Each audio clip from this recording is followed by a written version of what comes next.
Ça fait du bien de savoir que nous ne sommes pas les seuls à nous inquiéter des évolutions climatiques.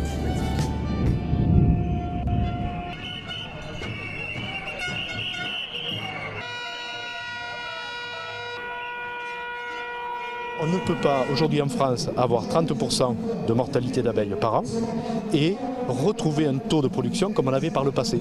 On est passé de 33 000 tonnes à moins de 15 000 tonnes de miel. On est passé de 6 à 7 000 tonnes d'importation à plus de 25 000 tonnes. Et on est passé d'un taux de mortalité de 5% par an à plus de 30% par an. On connaît les causes. Ce sont les pesticides, l'évolution de l'agriculture avec la monoculture. Et donc il est grand temps que les pouvoirs publics nous écoutent. On est minoritaire dans les organes de décision, c'est-à-dire qu'en fait, l'avenir de l'apiculture, ce n'est pas les apiculteurs, c'est les gens du ministère, l'agrochimie en plus, bien présente, qui veulent nous dessiner notre futur. Et ça, c'est inacceptable.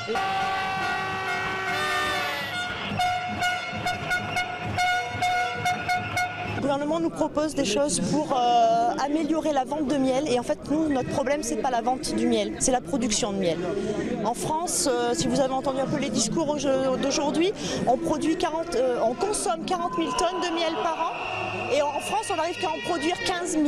J'ai perdu 140 ruches cette année, foudroyante, donc toutes mortes d'un coup et ça équivaut à une somme de 90 000 €, mais le pire c'est la perte de l'exploitation. Voilà, et la perte de l'espèce en voie de disparition.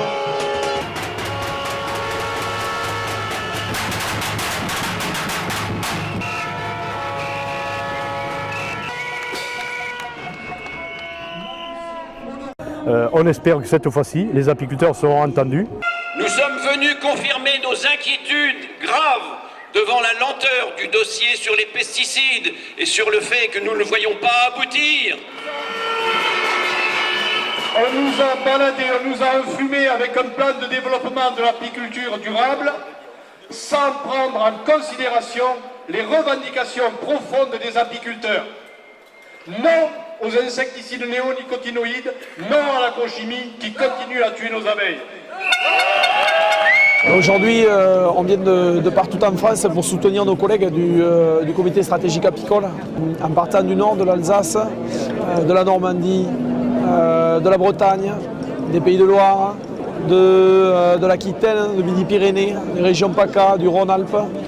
Voilà, l'Île-de-France, bien entendu. Il y a longtemps que je n'ai pas vu une manif comme ça d'apiculteurs, à une période où on a un boulot énorme dans nos ruches, un temps qui n'incite pas à venir manifester à Paris, perdre une journée. On ne peut pas développer durablement l'apiculture, on ne peut pas installer des jeunes si on continue à massacrer les abeilles. On ne produira jamais suffisamment de miel pour la consommation nationale comme c'est prévu dans le plan si on continue à massacrer les abeilles. Et si on massacre les abeilles, en même temps ces pesticides sont dangereux pour la santé humaine et on va continuer à massacrer les humains aussi.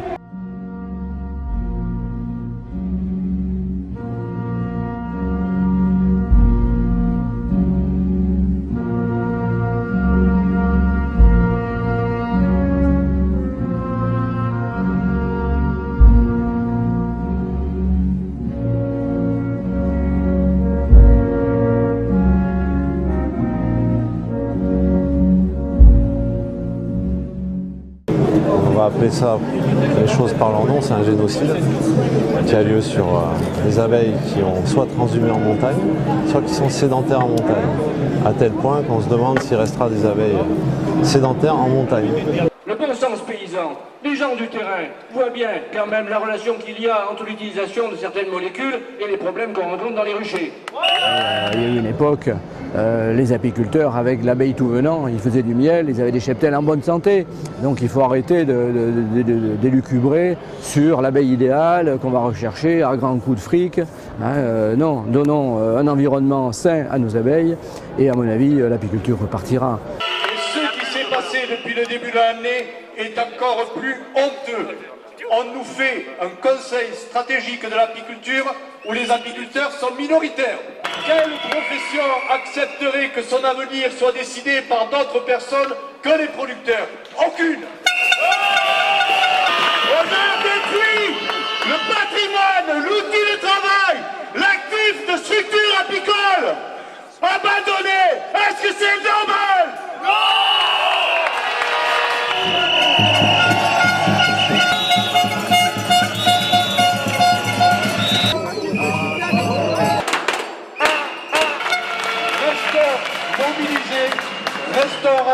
l'AMNOSAD, la Confédération paysanne, le SNA, l'UNAF, c'est tous ensemble que nous parviendrons à faire entendre notre voix qui est juste, qui est responsable et qui va faire en sorte que les futurs apiculteurs pourront sauver leurs abeilles et continuer à faire leur travail. Tous ensemble, merci.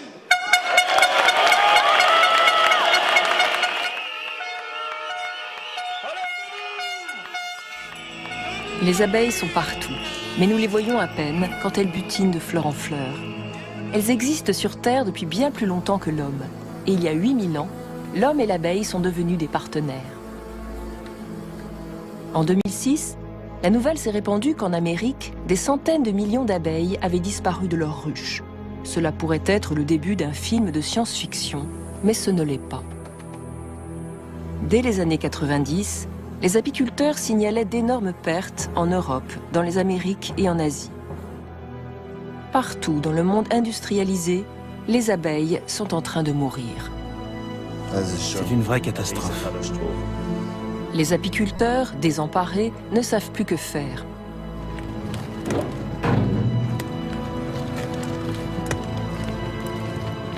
Des scientifiques de toutes les disciplines se sont mobilisés pour analyser le problème. En 4 ans, qu'ont-ils appris? La science peut-elle apporter une explication ou un remède?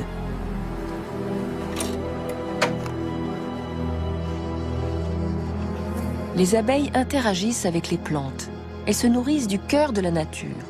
Sont-elles des sentinelles en train de mourir pour nous dire que quelque chose s'est cassé dans notre relation à la nature?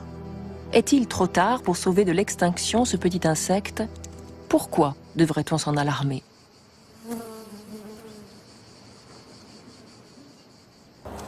Chaque année, les apiculteurs du monde entier font le même rituel. Par un beau jour de printemps, ils ouvrent leurs ruches pour voir comment leurs abeilles ont survécu aux rigueurs de l'hiver. Mais depuis 4 ans, ce rituel est devenu un cauchemar. En Europe et dans les Amériques, les apiculteurs ont perdu 30 à 80% de leur cheptel. Et personne ne sait pourquoi. Pour moi, c'est bien plus qu'une source de revenus. Je suis très attaché à mes abeilles. Je ne supporte pas de voir ça. J'ai l'impression de les avoir laissées tomber. On n'a pas fait ce qu'il fallait. On aurait sûrement pu faire plus pour les sauver. C'est triste. Mais il faut aller de l'avant, en faisant du mieux qu'on peut.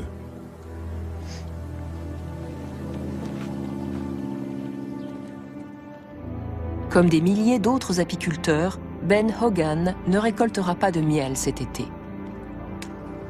Plus qu'une. Mais ce n'est pas la perte du miel qui pousse des scientifiques comme Bernard Vessière de l'Institut national de recherche agronomique à étudier le butinage des abeilles. Elles sont un chaînon essentiel de l'alimentation humaine. Elles pollinisent la grande majorité de nos cultures, et cela inclut quasiment tous les fruits et légumes.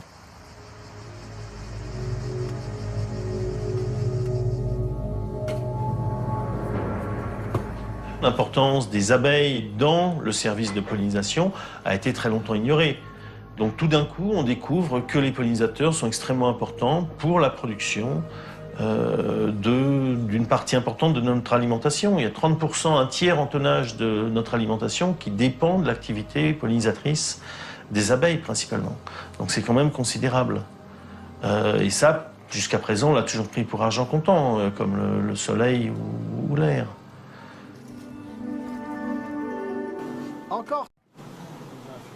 Encore cette année, le quart des colonies québécoises d'abeilles ont été décimées. Les pertes des apiculteurs ont doublé ces 10 dernières années, un problème mondial. C'est quand même une crise. Les gens ont modifié leurs pratiques. Ça devient moins rentable, moins intéressant pour certains de faire de l'apiculture. À Toronto, des environnementalistes dénoncent les ravages causés aux abeilles et aux autres insectes pollinisateurs par les néonicotinoïdes, des pesticides utilisés pour la culture du soya et du maïs, potentiellement cancérigènes et qui paralysent le système nerveux des insectes. La disparition des abeilles menacerait même toute notre chaîne alimentaire. Sans abeilles, nous n'aurions plus que du blé pour le pain, du maïs qu'on pourrait manger, et puis quelques autres céréales comme le riz. Mais il n'y aurait plus ni de fruits, ni de légumes. Ce scientifique souligne que l'Italie a imposé un moratoire complet de 5 ans sur l'utilisation de ces pesticides et que le taux de mortalité des abeilles est revenu à la normale. Il salue l'initiative ontarienne d'imposer des restrictions pour réduire de 80 % l'utilisation des néonicotinoïdes d'ici 2 ans. À un moment donné, si on veut vraiment faire évoluer les choses, il faut le faire par la contrainte. L'Ontario est la première juridiction à agir en Amérique du Nord.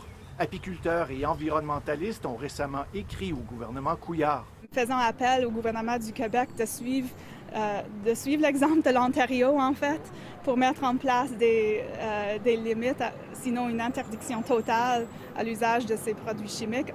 Nous attendons toujours la réponse. Pour sa part, le gouvernement Harper n'a pas l'intention de légiférer. Le ministre fédéral de l'Agriculture soutient même que les colonies d'abeilles ont augmenté ces dernières années. Ici Philippe Leblanc, Radio-Canada, Toronto.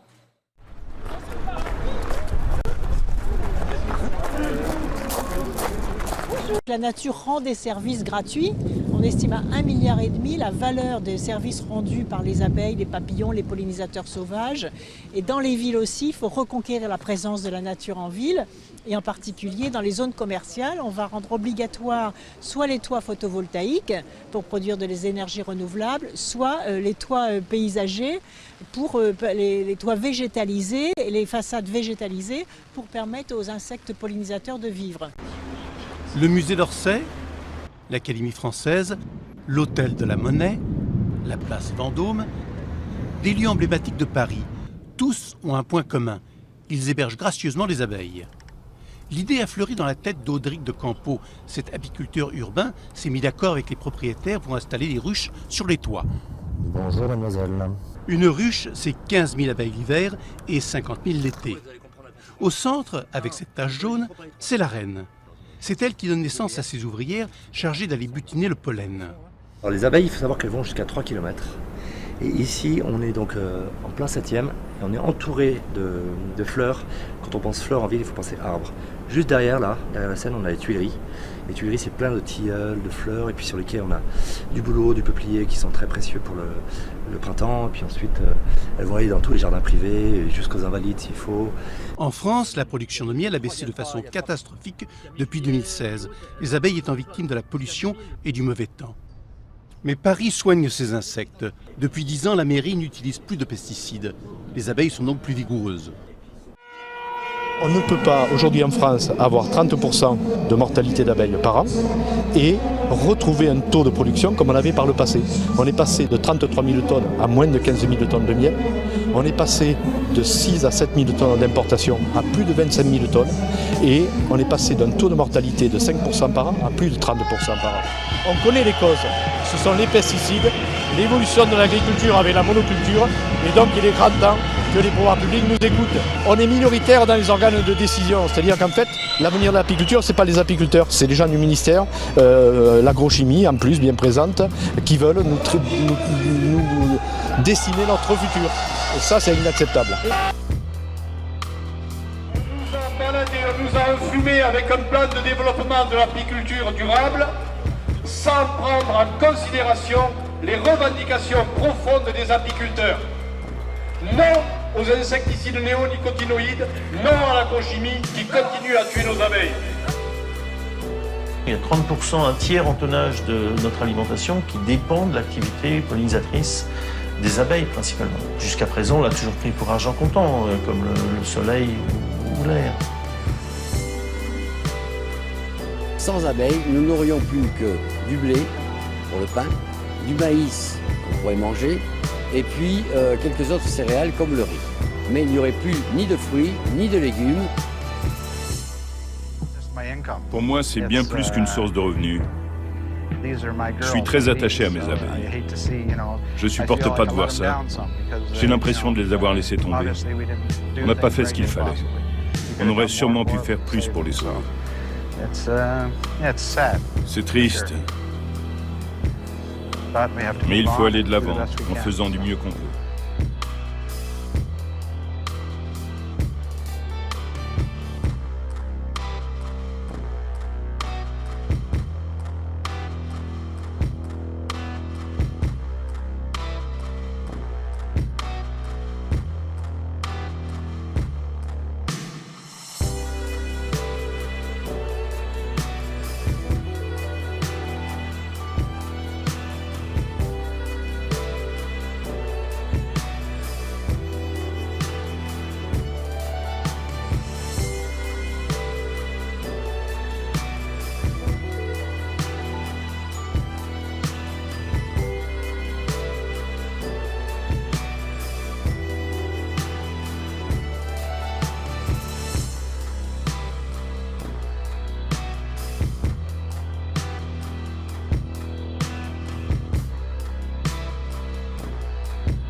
Aujourd'hui, 2 août, nous avons collectivement consommé toutes les ressources renouvelables de la planète. Concrètement, cela veut dire que si nous souhaitons laisser le temps à la nature de régénérer les ressources qui sont indispensables pour nous, notre air, notre eau, les stocks de poissons, les sols agricoles de qualité, on doit changer en profondeur notre manière de produire et de consommer parce que nous vivons à crédit et forcément, à un moment ou à un autre, nous risquons de passer de la rareté à la pénurie. L'objectif, selon une formule empruntée, c'est de passer d'une économie de cow-boy à une économie de cosmonaute. Une économie de cow-boy où il n'y a pas de limite, à une économie de cosmonaute où, comme dans une station spatiale, si chère à Thomas Pesquet, il n'y a presque pas de déchets, où tout est réutilisé, où nous sommes tout simplement, au sens premier du terme, devenus économes. Et c'est cela d'ailleurs, notamment, l'économie circulaire. Notre planète, c'est un peu, on a tendance à l'oublier, notre vaisseau spatial et il faut faire avec. Et le défi que nous avons à réussir ensemble, c'est bien celui de la transition écologique et solidaire. Et au moment où justement, aujourd'hui, où nous atteignons les limites de notre planète, ce jour où nous avons théoriquement épuisé ses ressources pour l'année, je veux vous dire que rien n'est perdu, bien au contraire. Mais pour cela, il faut que nous ayons une mobilisation plus forte encore. Nous mobiliser pour les énergies renouvelables. Car si les énergies fossiles sont polluantes et limitées, le vent, le soleil, eux, ne s'épuiseront pas en une année. Moi, je crois du fond du cœur à un monde avec 100% d'énergie renouvelable. Et ce monde, il est en train de naître sous nos yeux avec chaque jour des bonnes nouvelles, des découvertes technologiques, notamment pour le stockage de l'électricité, et puis simultanément des prix qui baissent beaucoup plus vite que prévu. Nous mobiliser aussi pour l'agriculture car on a tendance à l'oublier, mais les agriculteurs sont ceux qui vivent au quotidien avec la nature. Et c'est la nature, le vent, le soleil, l'eau, qui leur permet de produire ce que nous mangeons. Ce sont aussi les agriculteurs qui peuvent protéger, réparer la nature. Là aussi, il y a un nouveau modèle qui est en train de naître sous nos yeux, partout sur le territoire. Un modèle qui encourage les circuits courts où les enfants mangent dans les cantines, les légumes et la viande qui est produite jusqu'à côté en respectant l'environnement. L'agroécologie peut nourrir la planète. Nous avons de nombreuses raisons d'espérer. Encore faut-il que chacun d'entre nous agisse et que nous agissions tous ensemble. Si chacun d'entre nous choisit plutôt d'être un cosmonaute qu'un cow-boy, eh bien l'avenir peut être heureux. Avec notre plan climat, avec les états généraux de l'alimentation, avec la loi de la reconquête de la biodiversité, la France a tous les atouts en main pour construire une transition écologique qui soit effectivement solidaire et au service de chacun des Français.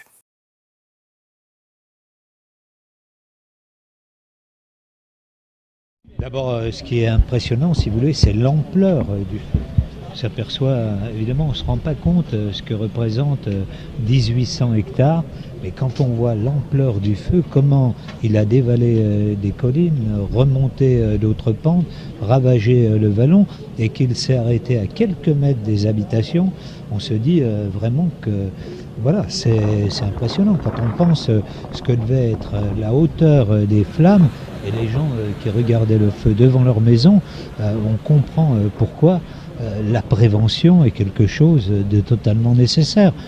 Quand on a vu un feu de cette ampleur, je crois qu'ensuite on réfléchit. Je crois qu'il faut que vous montriez les images de manière à dire aux Français que la moindre négligence, le petit mégot qu'on lance depuis la route sur laquelle on roule, ça peut avoir des conséquences funestes, tragiques, avec des morts, des blessés parmi celles et ceux qui affrontent le feu, parmi la population. Est-ce que ça n'illustre pas l'insuffisance des moyens aériens dénoncés par certains habitants ? Écoutez, là nous avions beaucoup de moyens qui étaient déployés, mais comme on le disait tout à l'heure, on le voit bien là, à un moment donné il y avait tellement de vent que les moyens aériens ne peuvent pas servir parce que l'eau ne se concentre pas sur l'objectif.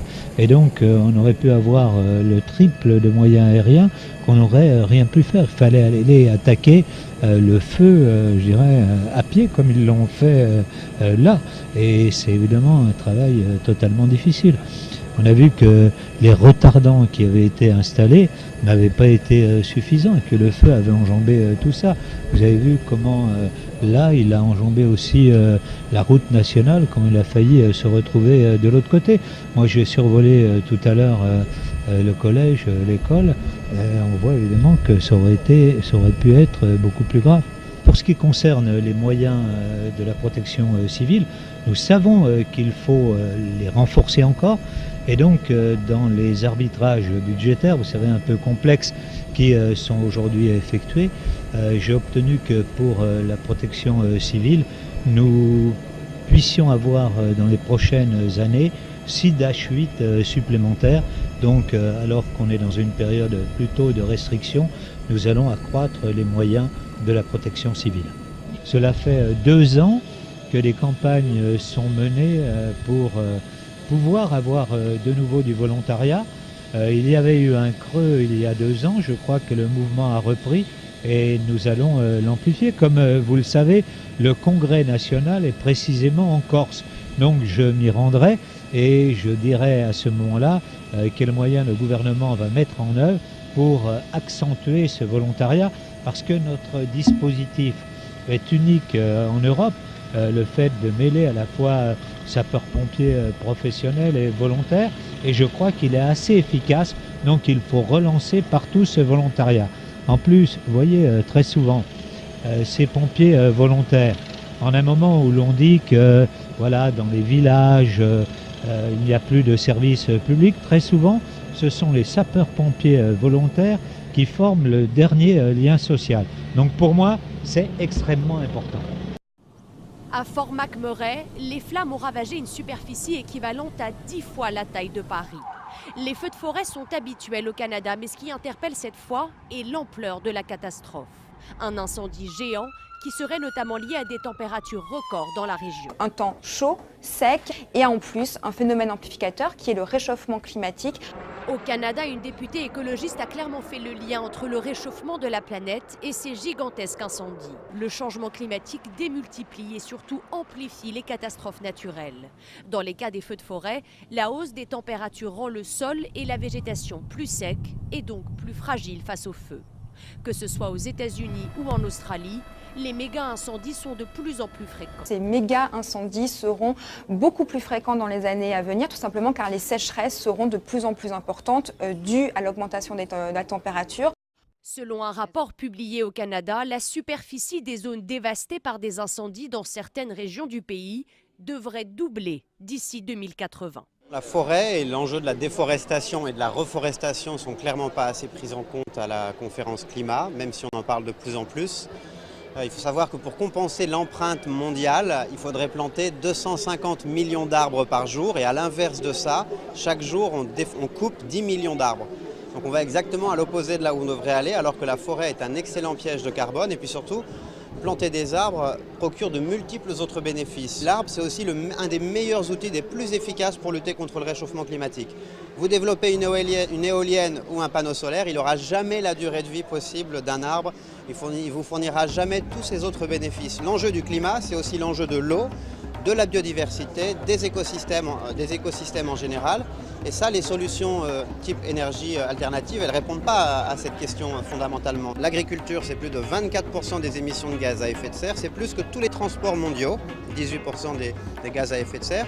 Et sur ces 24%, 10% c'est la destruction de la forêt. Donc en effet, il faut préserver la forêt, mais pas uniquement préserver la forêt, la mettre sous cloche, mais réussir à la combiner avec les besoins des populations locales qui ont besoin de développer des cultures agricoles.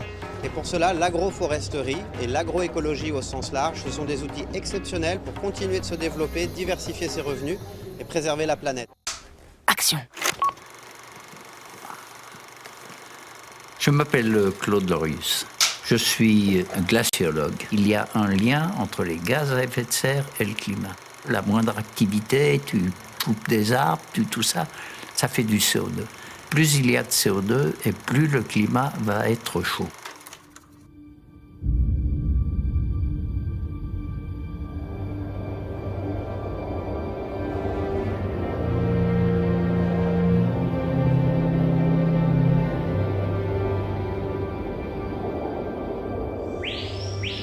Les forêts sont le lien entre le ciel et la terre.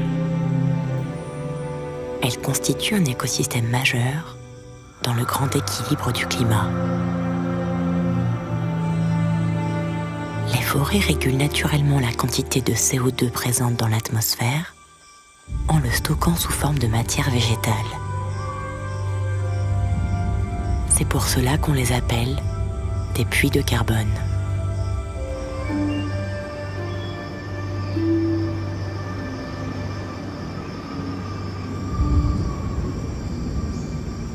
L'activité humaine récente a augmenté très sensiblement la quantité de CO2 dans l'atmosphère.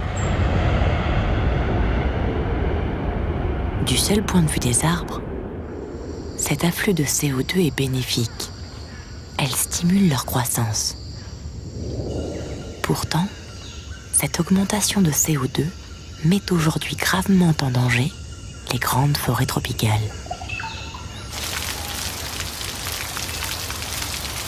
Ce problème se situe au niveau de l'eau dont les forêts ont besoin pour survivre.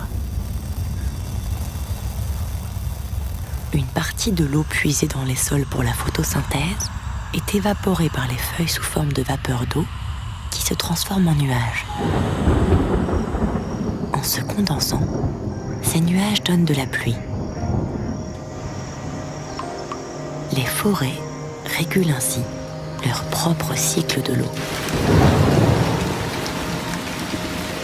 Une seule goutte d'eau peut retomber jusqu'à 7 fois sur la forêt amazonienne avant d'être emportée au-dessus de l'océan.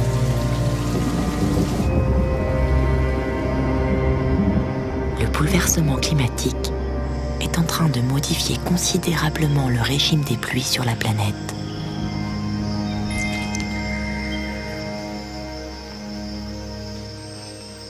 Dans les zones tropicales, les forêts ne sont plus assez arrosées et sont extrêmement fragilisées.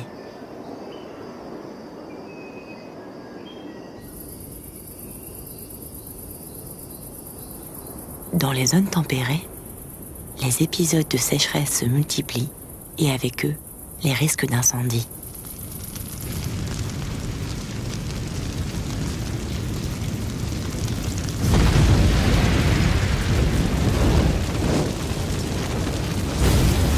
En brûlant, les forêts relâchent dans l'atmosphère les millions de tonnes de CO2 qu'elles avaient stockées depuis des siècles dans leurs troncs ou dans leurs branches.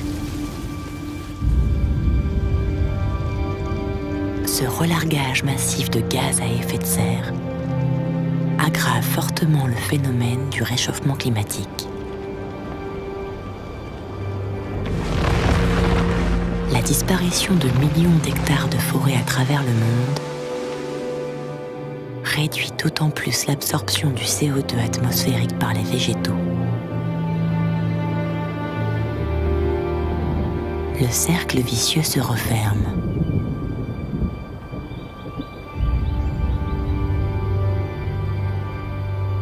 Où l'homme essaie de limiter le réchauffement climatique,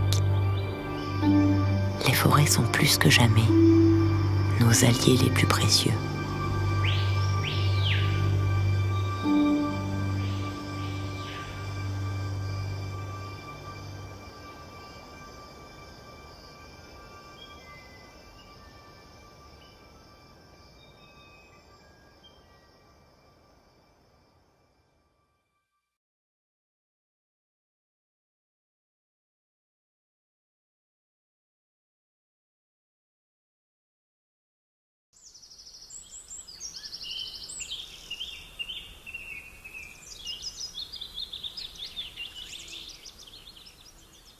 Réussir l'alimentation de 10 milliards d'individus, 12, 9, enfin peu importe, c'est réussir la paix et la démocratie pour tous. Louper cette étape-là, c'est la dictature et la guerre. Donc on est dans la période de l'arme alimentaire qui va être mise à son plus haut niveau. la paix ou la guerre grâce à l'alimentation. C'est ça qu'il faut vraiment comprendre. Donc les enjeux sont colossaux pour une société. Les menaces qui pèsent aujourd'hui sur le système agroalimentaire tel qu'il est hérité des années 1960, en fait, avec le paradigme productiviste qui a caractérisé la mise sur pied de la politique agricole commune et d'autres politiques dans d'autres régions du monde à l'époque, c'est aujourd'hui un système qui est de plus en plus contesté. On voit partout les impacts en termes d'épuisement des sols et d'impact sur les écosystèmes, réduction de l'agrobiodiversité, absence de développement rural, absence aussi de réduction effective de la faim et de la malnutrition. Et on est à la recherche d'autre chose. Malheureusement, il y a une sorte d'absence de confiance dans les alternatives qui sont présentées.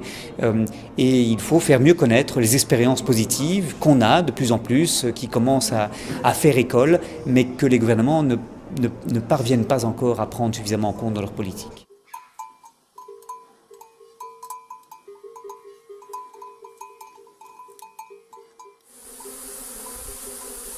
Et je dirais que là-dessus, il y a aussi un peu tout à construire, hein, parce qu'on a besoin de compétences, de points de vue qui, jusqu'à maintenant, étaient plutôt dans les enseignements, dans les politiques publiques et dans le conseil, étaient plutôt séparés. Donc il y a aussi à inventer ce système-là. Donc c'est aussi ce qui m'intéresse dans l'agroforesterie, ce côté hybride entre des mondes qui se sont plutôt ignorés jusqu'à maintenant. Et effectivement, il y a des agriculteurs, quelques chercheurs pionniers aussi, qui ont remis ces systèmes au goût du jour relativement récemment. C'était beaucoup d'agriculteurs qui se posaient des questions indépendamment et qui avaient peur d'aller plus loin, pour peur de passer pour. Voilà. Ah, moi j'y ai pensé, mais tout seul. Moi aussi j'y ai pensé, mais bon, tout seul, qu'est-ce qu'il va penser le voisin? Voilà, c'est souvent ça. Oui, mais la convention dit il faut labourer, il faut désherber, il faut mettre les fongicides, il faut faire ci, il faut faire là. On nous a appris, dans l'éducation agricole, on nous a appris ça.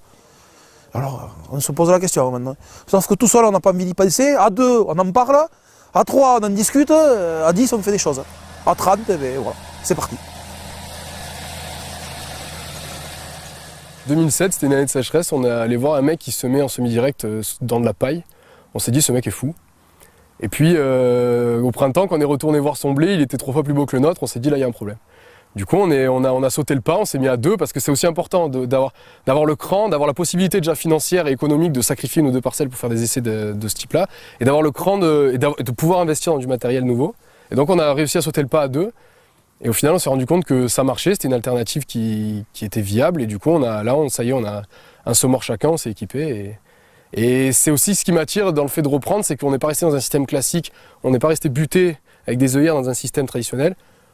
On s'ouvre à d'autres choses, on cherche d'autres choses et c'est d'autant plus intéressant, motivant et passionnant de chercher à améliorer son système pour être le plus efficient possible et le plus à la page possible. Moi, je suis toujours parti du principe que malheureusement, dans l'agriculture, chaque année est une expérience. Mais un agriculteur, dans sa carrière, fait une quarantaine d'expériences. Il se rate, c'est un an de perdu. Aujourd'hui, vous bricolez quelque chose, je ne sais pas, vous fabriquez un meuble, vous le ratez, le lendemain, vous en fabriquez un autre, c'est pas un problème. L'agriculture, un semi-raté, c'est un an. Donc, eh bien, on multiplie le nombre d'expériences, on gagne autant en année. Voilà.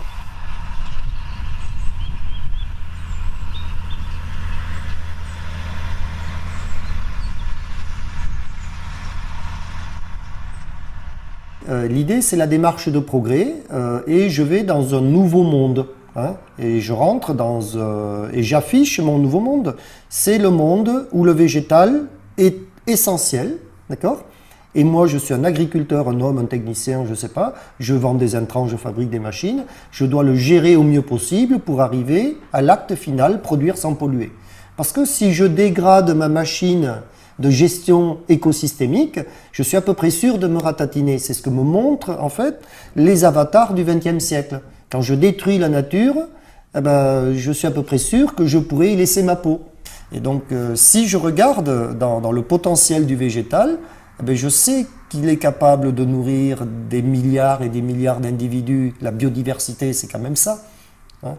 Donc, je suis en plus sûr de ne pas manquer jamais. Pourquoi? Parce qu'avec rien, 0,04% de CO2 dans l'air, je fais tout. C'est assez étonnant qu'il n'y ait rien besoin de faire en forêt, n'est-ce pas? On n'arrose pas, on ne met pas d'engrais, on ne met pas de pesticides, on ne met rien, enfin, pas d'herbicides. Et pourtant, ça fait des végétaux particulièrement admirable. Il y a donc dans la forêt une série de recettes qu'on aimerait bien voir adaptées à notre agriculture. Pour moi, de toute évidence, la solution, elle est là.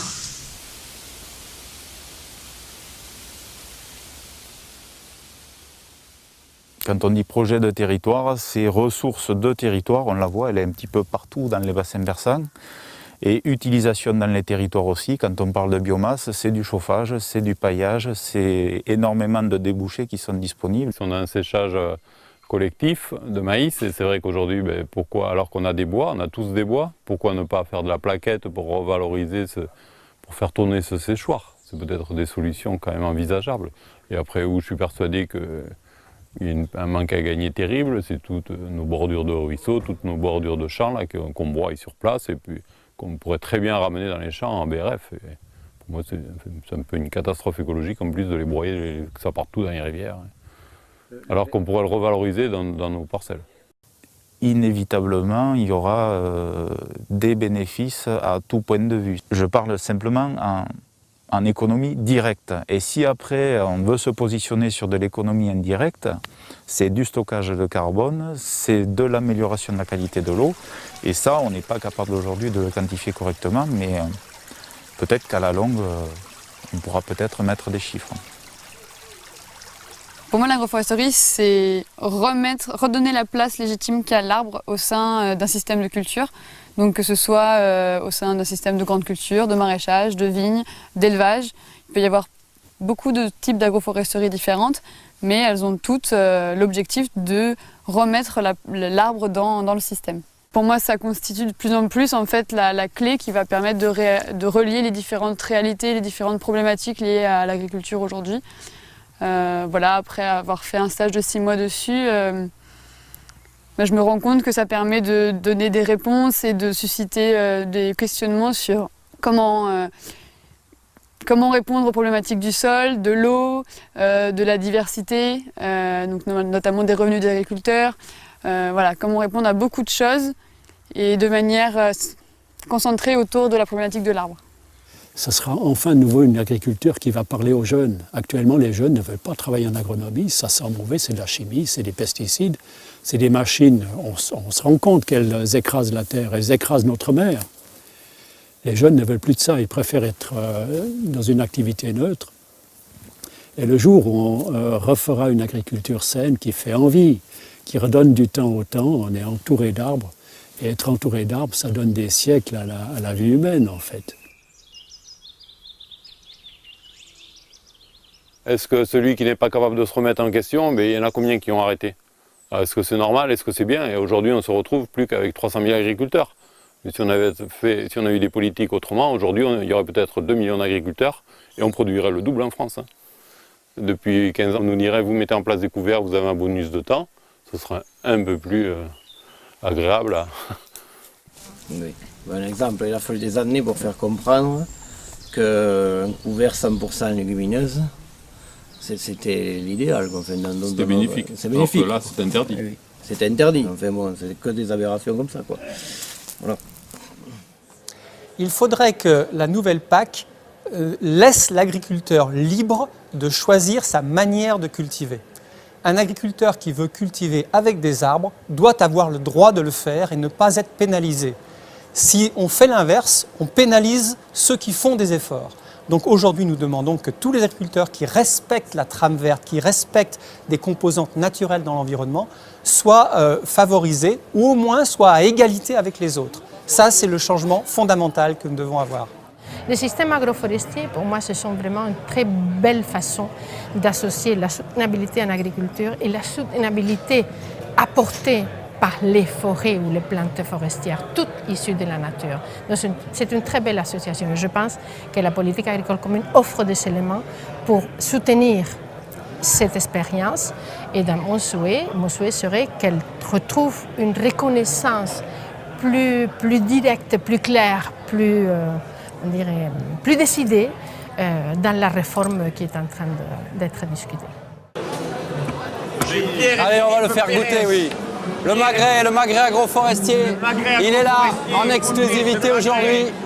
En exclusivité à Paris, au Salon de l'Agriculture, le premier magret agroforestier labellisé. Il est là, on le goûte. Est-ce qu'il est bon le magret agroforestier? Le canard est sous les arbres. Agriculture, environnement, plus de conflits, plus de problèmes. On se parle, on discute. Et à l'heure où on se pose des questions sur le changement climatique, ça a du sens. Ça a du sens. Enjeu public, enjeu collectif.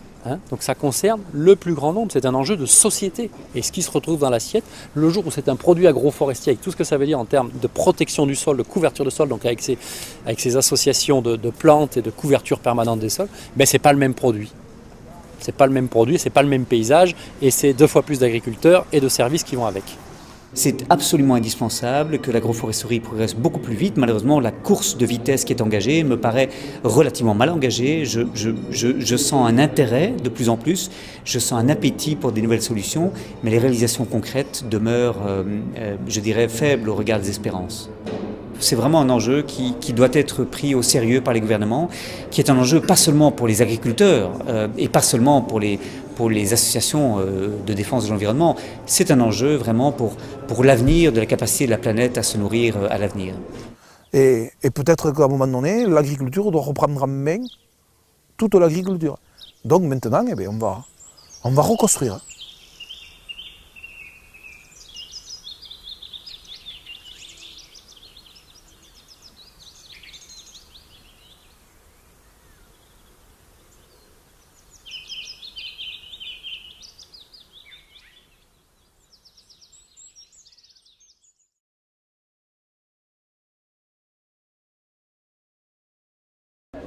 Alors, le thème que je vais aborder dans la conférence est celui de la relation entre notre alimentation et le réchauffement climatique.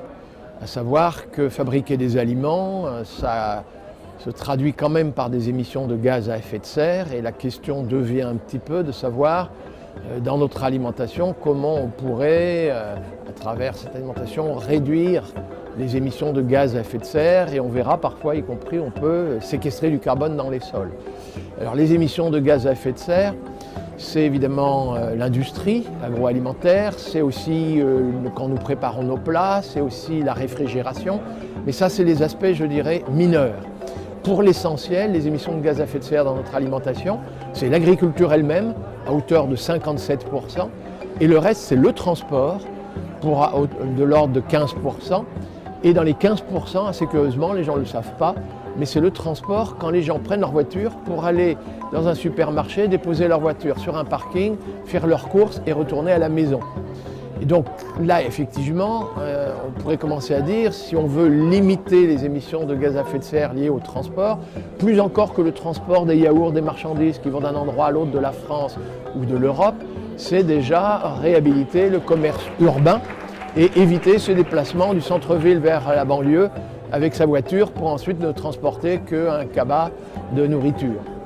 Après, c'est effectivement dans l'agriculture qu'on peut contribuer à réduire les émissions de gaz à effet de serre et à séquestrer du carbone. Réduire les émissions de gaz à effet de serre, c'est réduire les émissions de gaz carbonique, ça c'est éviter les labours et c'est éviter la déforestation.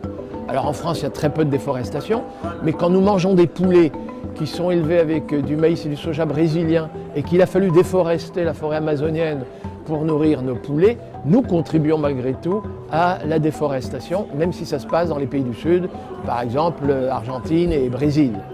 Le deuxième gaz, c'est le méthane. Le méthane, c'est quand les vaches ruminent. Là, effectivement, le méthane est un gaz plus réchauffant encore que le gaz carbonique. Et c'est la deuxième contribution mondiale au réchauffement climatique. Alors là, il faut être honnête, ce n'est pas tant les élevages du Massif central, ni même les éleveurs bretons, mais c'est surtout les grands ranchs d'élevage Brésil, Argentine, ou alors les vaches sacrées en Inde, qui, vous savez que l'Inde est le premier producteur mondial de lait au monde, mais la production de lait n'est que de 2 à 3 litres de lait par vache, donc ça fait peu de litres de lait par humaine, ça fait beaucoup de méthane par litre de lait, et c'est surtout, j'allais dire, dans ces deux catégories de pays que l'on pourrait assez facilement réduire les émissions de gaz à effet de serre. Assez facilement, j'entends sur le plan technique, parce que dire aux vaches sacrées de produire soit davantage de lait ou d'être maniées autrement, ça c'est effectivement peut-être sans doute beaucoup plus difficile. Et puis un gaz dont on parle très peu, qui est le 3e à l'échelle mondiale dans la contribution de l'agriculture au réchauffement climatique, mais qui est le premier dans les pays industriels et en particulier en France, c'est le protoxyde d'azote. Le protoxyde d'azote en France représente plus de 51% de la contribution de l'agriculture française au réchauffement climatique global et au dérèglement. Et là, c'est un gaz qui est émis quand on épand des engrais azotés de synthèse. Donc ça ne concerne pas l'élevage, ça concerne plutôt l'agriculture. Et là, très clairement, le plus facile, techniquement parlant, en France, pour réduire la contribution de notre alimentation au réchauffement climatique, ce serait de ne plus mettre d'engrais azotés de synthèse, de remplacer cette fertilisation chimique par une fertilisation biologique via des plantes qu'on appelle de l'ordre des légumineuses, qui permettent de nourrir des ruminants, qui permettent de nourrir des cochons et des volailles, qui nous éviteraient d'importer du soja en provenance du Brésil, qui nous éviterait de la déforestation au Brésil et qui nous éviterait en France les épandages d'engrais azotés de synthèse et ces émissions de protoxyde d'azote.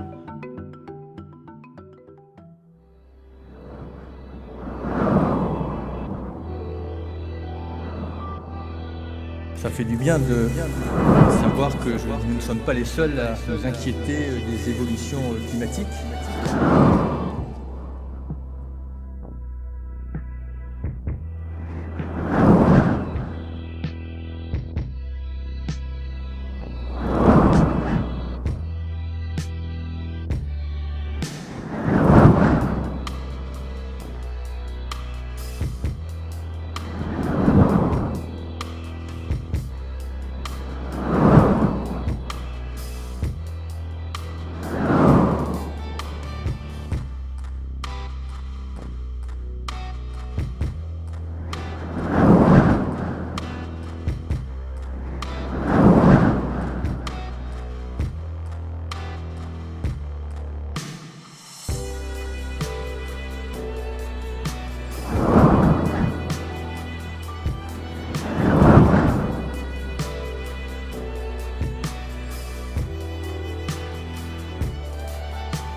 À force de l'annoncer, on avait fini par ne plus y croire.